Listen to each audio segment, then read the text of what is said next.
जनपद कन्नौज के तिरवा तहसील के बस्ता गांव के बालक राम पुष्पा देवी इंटर कॉलेज में विकसित भारत संकल्प यात्रा कार्यक्रम में उत्तर प्रदेश सरकार की उच्च शिक्षा मंत्री और कन्नौज प्रभारी मंत्री रजनी तिवारी पहुंची। कार्यक्रम में पहुंचकर मंत्री रजनी तिवारी ने सरस्वती मां के चित्र पर दीप प्रज्वलित कर कार्यक्रम को आगे बढ़ाया। वहीं अलग अलग सरकारी स्कूलों से आए बच्चों ने मंत्री जी के सामने डांस कर उनको ताली बजाने पर मजबूर कर दिया। ताली बजाकर मंत्री जी ने बच्चों का हौसला अफजाई किया। वहीं डांस करने वाले बच्चों को मंत्री ने पुरस्कार देकर सम्मानित किया। मंत्री रजनी तिवारी ने मंच से विपक्ष पर हमला बोलकर भाजपा की सरकार की कल्याणकारी योजना के बारे में उपलब्धियां गिनाई। वहीं कार्यक्रम में गर्भवती महिलाओं को अन्नप्राशन कर गोद भराई की रस्म की गई। मंत्री जी के साथ गोद भराई रस्म में भाजपा जिलाध्यक्ष वीर सिंह भदौरिया, राजन अवस्थी, मनोज अवस्थी, संतराम कटियार, दीपक कटियार, शैलेंद्र तिवारी सहित सैकड़ों कार्यकर्ता मौजूद रहे।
कार्यक्रम चलाए जा रहे हैं। हमारी एक मात्री बैठी है सामने, उनको जरा यहाँ पे बुला लें। कुछ कह रही है,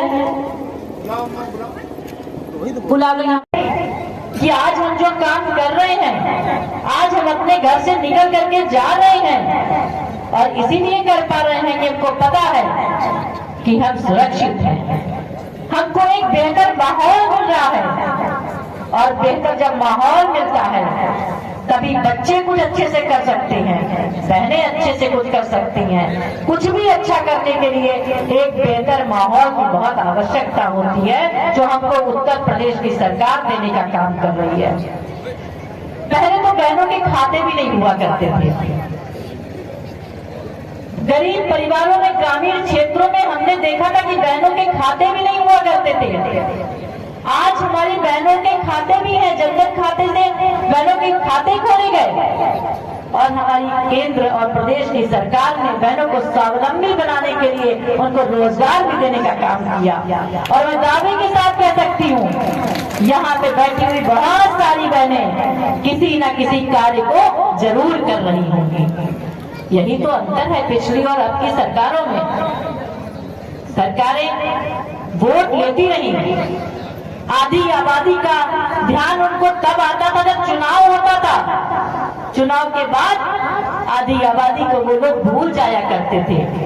धन्यवाद देना चाहूंगी अपने यशस्वी प्रधानमंत्री जी को, जिन्होंने केंद्र में सरकार बनी, वो प्रधानमंत्री बनते हैं और कहते हैं कि बहनों को वहां पे गैस कनेक्शन दिया जाए।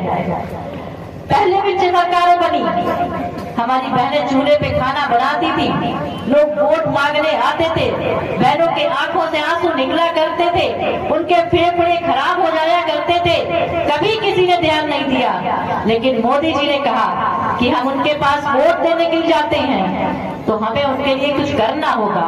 बहनें हमारी स्वस्थ रहें और वो जब खुश होकर के खाना बनाएंगी तब वो तरक्की कर पाएंगी और परिवार भी तरक्की कर पाएगा। इसीलिए उन्होंने बहनों के लिए योजनाएं बनाने का काम किया। हमारी हर बहन मजबूत हो, हर बहन स्वस्थ रहे, हर बहन सुरक्षित रहे, इसको लेकर के सरकार आपकी काम कर रही है बहनों।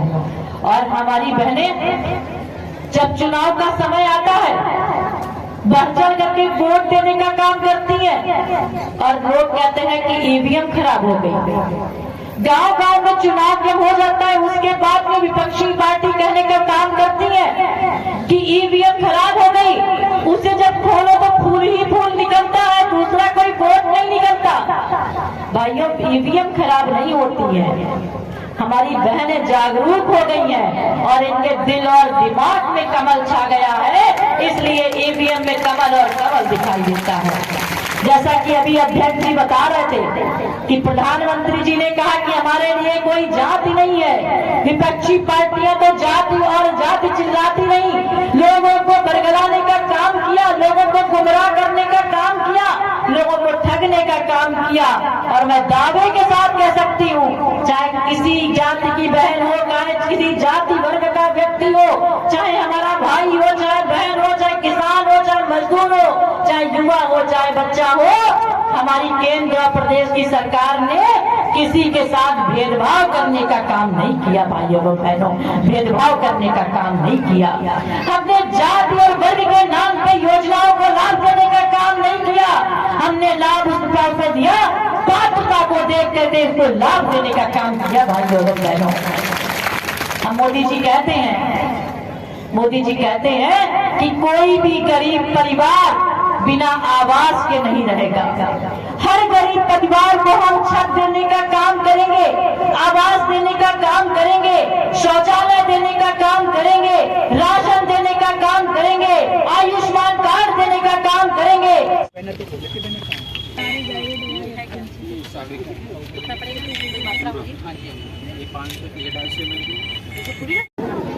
मैडम, जो आज ये बैठक हुई है, इससे लोगों को, क्षेत्र लोगों को क्या लाभ मिलेगा और किस तरह की बैठक हुई है? विकसित भारत संकल्प यात्रा का जो एक कार्यक्रम है, मोदी जी ने झारखंड से शुरू किया और ये हर प्रदेश में और हर जनपद में जा रहा है। हमारे गांवों में ये कार्यक्रम हो रहे हैं और हर गांवों में जाकर के वहाँ पे हमारे सभी अधिकारीगण रहते हैं। इसका मुख्य उद्देश्य ये है कि हमारी सरकार के द्वारा जो योजनाएं चलाई जा रही हैं, उन योजनाओं का लाभ सभी पात्र व्यक्तियों को मिल जाए। और ऐसा तो नहीं कि किसी भी योजना का लाभ किसी व्यक्ति को नहीं मिल पा रहा है, हम लोग जागरूक भी करते हैं और अगर योजना के लाभ से कोई वंचित रह जाता है तो उसको योजना का लाभ दिलवाने का भी हम लोगों का प्रयास रहता है और उसको योजना का लाभ पूरी तरीके से मिल जाए, इसके लिए अधिकारियों को हम लोग निर्देशित करते हैं। वहाँ पे पंजीकरण भी किया जाता है, लोगों को जागरूक भी किया जाता है ताकि जो भी केंद्र और प्रदेश सरकार की योजनाएं चल रही हैं सबको योजनाओं का लाभ मिल पाए। जब हमारा गांव मजबूत होगा, जब गांव हमारा सुदृढ़ होगा, हमारी बहनें स्वावलंबी बनेंगी, हमारा किसान मजबूत होगा, तभी हमारा देश विकसित बनेगा। तो किसानों के बिजली के बिल कब तक माफ हो रहे हैं? आप जाकर के जानकारी कर लें, इसके लिए हम लोग कैंप भी लगा रहे हैं और वहाँ पे बता रहे हैं कि पहले तो लोगों को बताया जा रहा है कि बिल आप लोग जमा करो और उसके बाद में ये भी योजना आ गई है कि उनका बिल का जिन लोगों ने जमा कर दिया है और कुछ रह गया है उसको माफ करने की भी योजना आई है। कुछ ऐसे अधिकारी लोग हैं बेचारे पहुँचते हैं, लोग उनको टरका भी देते हैं। ऐसे अधिकारियों के बारे में आप हमको जानकारी देंगे, जरूर कार्रवाई होगी। दूसरी सरकारों